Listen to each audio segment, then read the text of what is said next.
Bismillahirrahmanirrahim. Assalamualaikum warahmatullahi wabarakatuh. Pada video kali ini kita akan membahas terkait bagaimana cara melakukan confirmatory factor analysis. Nah, sebelum kita praktik, kita perlu tahu terlebih dahulu bagaimana penggunaan confirmatory factor analysis atau CFA.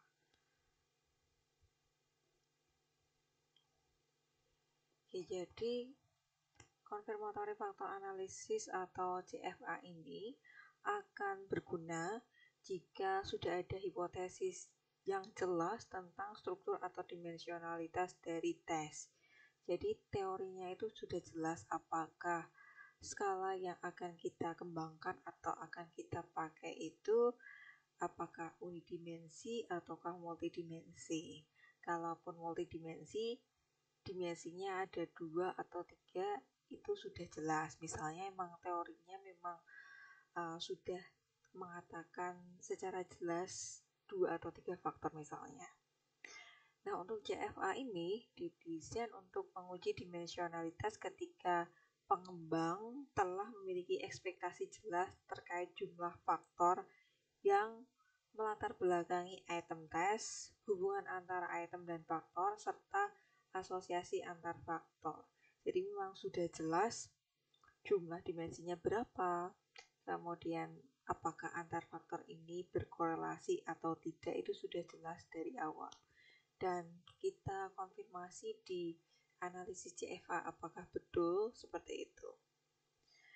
Nah, ini perbedaan penggunaan antara EVA dan CFA. Nah, untuk EVA sebelumnya lebih sering digunakan karena memang lebih mudah ditemukan di aplikasi pengelola seperti SPSS. Nah, adapun CFA sebelumnya lebih jarang digunakan karena ia memang nggak ada di IPM SPSS. Hanya saja seiring dengan perkembangan zaman dan kemudian banyak bermunculan software yang open source seperti Jamovi, JASP, atau mungkin R-Statistic, kita dapat lebih mudah melakukan CFA. Nah, untuk EVA sering sekali digunakan ketika di tahapan awal pengembangan skala, misalnya kita ingin mengklarifikasi sebenarnya konstruknya itu berapa faktor. Nah, adapun CFA ini akan lebih tepat dilakukan di fase berikutnya, yaitu setelah evaluasi awal properti dan dimensionalitas item. Jadi ya intinya pengujian konstruk atau teorinya itu udah yakin berapa faktornya, kemudian item-item berdaya diskriminasi rendah sudah kita bersihkan. Nah, itu kita bisa melakukan CFA. Atau misalnya beberapa akademisi bahkan seperti ini, sebelum mereka tidak melakukan pengecekan item race correlation tapi langsung melakukan CFA, dan pengguguran item ini dilakukan berdasarkan analisis CFA. Meskipun beberapa ahli bilang ya itemnya dibersihin dulu dari yang daya bedanya rendah baru kemudian dilakukan CFA. Nah, CFA ini seringkali digunakan untuk evaluasi model, untuk tahu seberapa tepat model pengukuran itu konsisten dengan data aktual dari responden.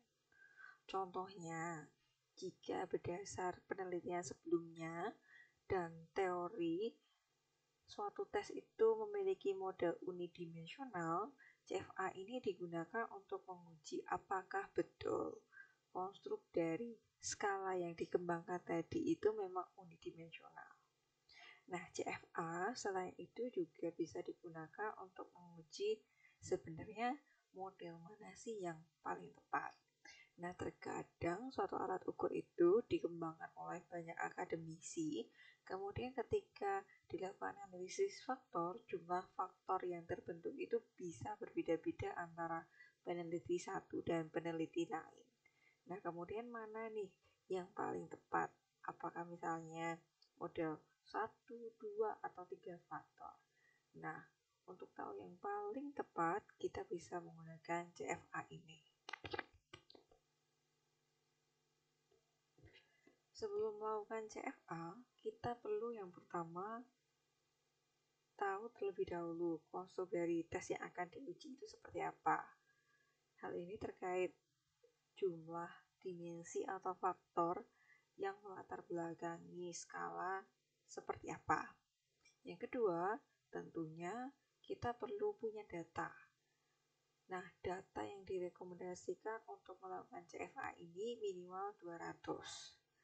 Yang ketiga, jika ada item yang perlu di-skor terbalik, misalnya reverse score item, atau misalnya ada unfavorable item, maka perlu kita balik terlebih dahulu sebelum melakukan CFA.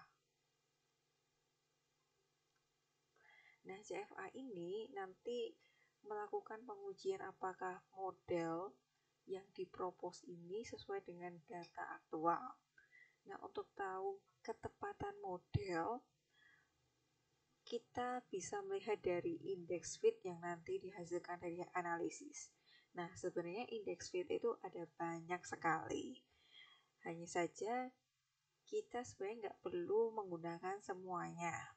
Misalnya untuk praktik analisis kita pada bagian ini, kita hanya akan menggunakan kriteria indeks fit CFI, TLI, SRMR, dan RMCA. Nah, di sini ada kriteria dari beberapa ahli, misalnya dari Hu and Bandler dan juga dari Hare. Nah, yang kita gunakan misalnya untuk latihan hari ini kita pakai dari Hu and Bandler. Nah, kita perlu tahu terlebih dahulu CFI dan TLI ini fungsinya untuk apa. Jadi CFI dan TLI ini digunakan untuk parameter seberapa sih ketepatan model kita. Jadi semakin tinggi semakin baik. Misalnya di sini CFI. CFI ini minimal mencapai 0,8. TLI misalnya di sini kalau berdasarkan Hu and Bandler itu 0,95.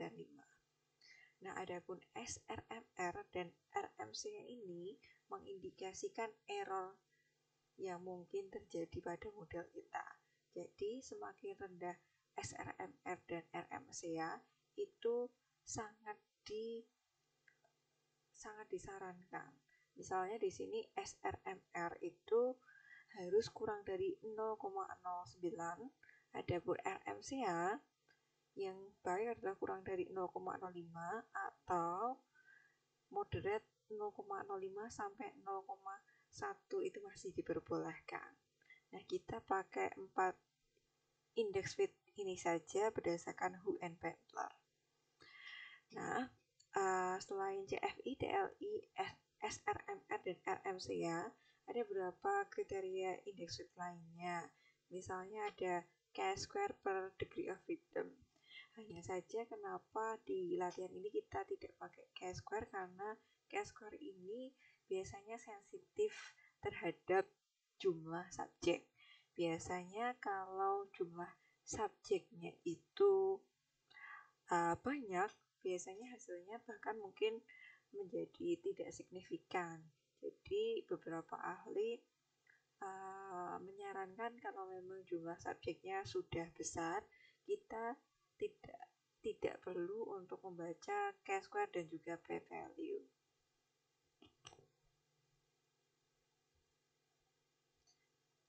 Oke, kita akan coba praktik analisis menggunakan Jamovi.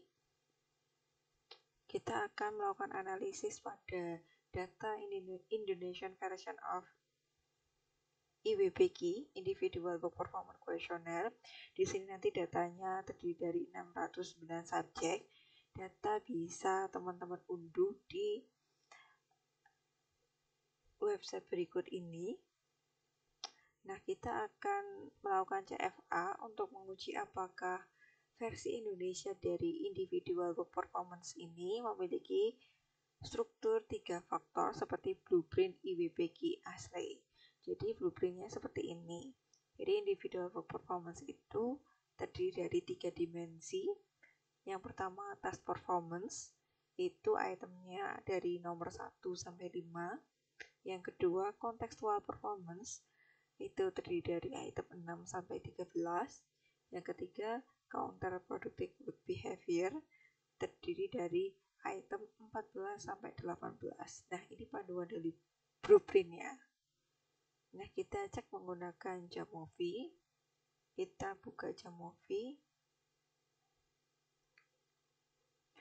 Kita open data. Setelah teman-teman mengunduh data, kita open. Oke, data Indonesian version of IWPK.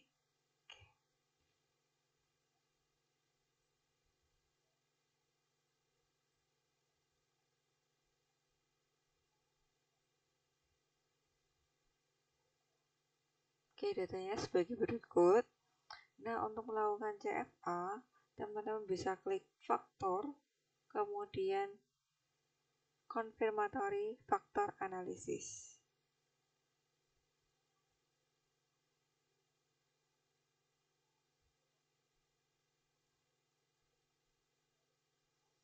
Nah, ini kita uji berdasarkan blueprint tadi. Oke, ada 3 faktor. Faktor 1 TP, item 1 sampai 5. Oke, jadi item 1 sampai 5 kita masukkan ke faktor 1.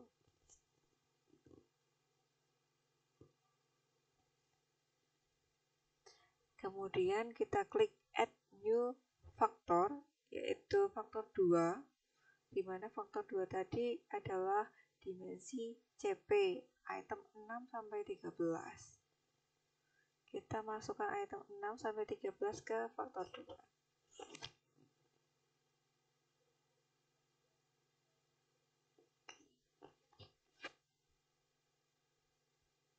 Kemudian kita add new factor, faktor 3. Faktor terakhir, counterproductive work behavior, yaitu terdiri dari item 14 sampai 18.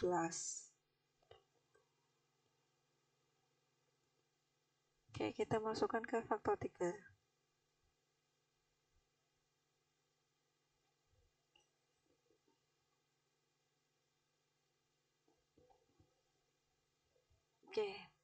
Oke, untuk residual covariance kita biarkan terlebih dahulu. Untuk bagian options kita biarkan juga. Untuk estimates kita tambahkan standardized estimate. Nah, untuk standardized estimate ini akan memberi estimasi loading faktor dari tiap itemnya secara terstandarisasi itu seberapa.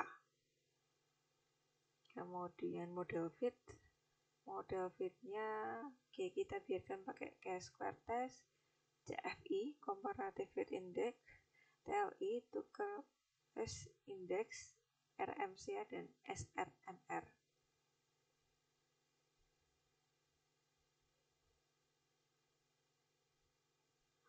Nah, untuk additional outputnya kita aktifkan patch diagram.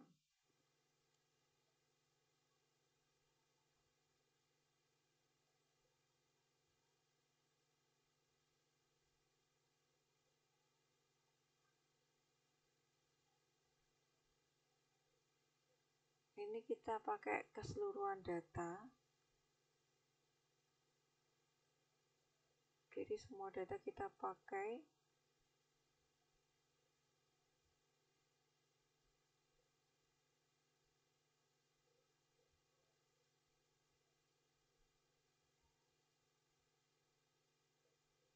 Nah, hasilnya sebagai berikut.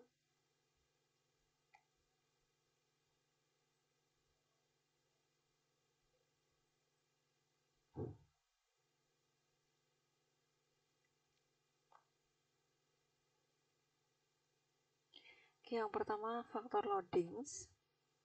Jadi di sini kita bisa melihat loading faktor dari item individual performance. Misalnya untuk item IWP 1 sampai 5, loading faktornya paling rendah adalah 0,673 dan paling tinggi adalah 0,772. Nah, biasanya emang loading faktor perlu kita laporkan seberapa.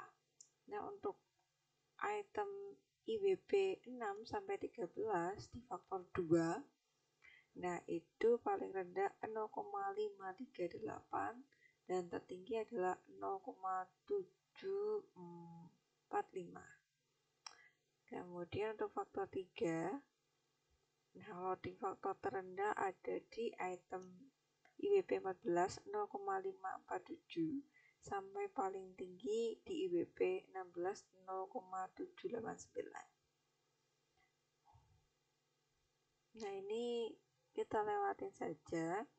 Kita langsung bagian model fit. Nah, untuk model fitnya, nilai chi-square-nya ditemukan 503, degree of freedom-nya 132, p-value-nya significance.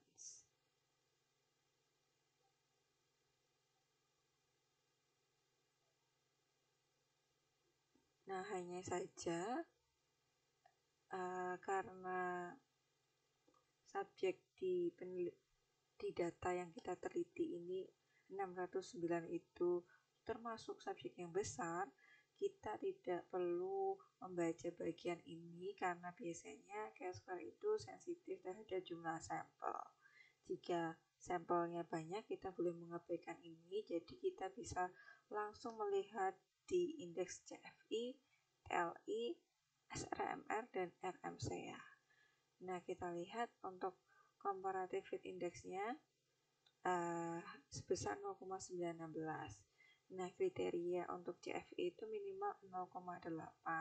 Jadi kita bisa melihat bahwa CFI di data ini oke. Adapun TLI-nya 0,903. Nah, kriterianya 0,95 berarti mendekati kriteria. Adapun RMCA, ini masih di rentang kriteria. SRMR juga baik. Jadi kita bisa menyimpulkan bahwa untuk indeks CFI, RMCA, dan SRMR ini sudah oke. Adapun TLI ini mendekati kriteria. Atau sebenarnya bisa kita simpulkan bahwa model 3 faktor ini mendekati fit atau close fit.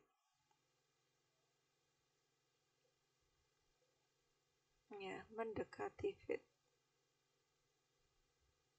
Terutama di CFI, RMCA, dan SRMR. Nah, kemudian di bawahnya, nah di sini ada visualisasi dari diagram alur individual performance setiap item dan pembentukan faktornya.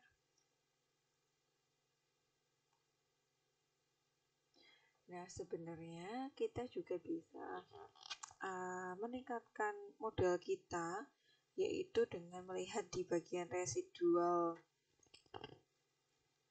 observed correlation matrix. Nanti kita bisa juga melakukan korelasi antar residualnya, terutama untuk residual item-item dari faktor yang sama, untuk kemudian nanti bisa meningkatkan indeks kita di sini. Nah, namun untuk pembahasan hari ini kita cukup sampai di sini. Oke, terima kasih untuk hari ini. Semoga bermanfaat. Wassalamualaikum warahmatullahi wabarakatuh.